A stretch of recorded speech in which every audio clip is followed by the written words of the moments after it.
এখন আগের চেয়ে অনেকটা ভালো আছেন। আমরা সবাই গিয়ে দোয়া করেন, এটুকুই আপনাদের কাছে আমি কামনা করছি। এবং আমাকে বাধ্য করবেন না যাতে কোনো রকম আমরা আইনি কোনো সহযোগিতা নিয়ে আপনাদের উপরে কোনো প্রকার আমাদের কোনো অ্যাকশনে যেতে হয়। আমি আপনাদের সকলের কাছে বিনীত অনুরোধ করছি, প্লিজ কেউ এখানে জোর করে কেউ দাঁড়িয়ে থাকবেন না, আমাদেরকে সহযোগিতা করেন। এবং আমি আমার মিডিয়া ভাইদেরকে বলবো যে আপনারা একটি সাইডে চেপে আমাদের প্রিয় নেত্রীর জন্য আপনারা দোয়া করেন এবং আপনাদের যে ফুটেজগুলো দরকার সেগুলো আপনারা নেন এবং আমাদের যারা দায়িত্বশীল চিকিৎসক রয়েছে, আমাদের যারা সিনিয়র নেতৃবৃন্দ আছে তাদের সাথে কথা বলবেন। কিন্তু আমাদেরকে এই হসপিটালে যাতায়াতের জন্য দয়া করে আপনারা সকলেই সহযোগিতা করেন, আমি আপনাদের কাছে বিনীত অনুরোধ করছি।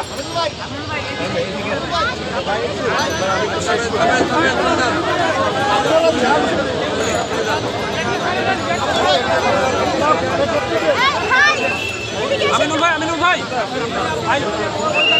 আমরা ওইখানে মিডিয়া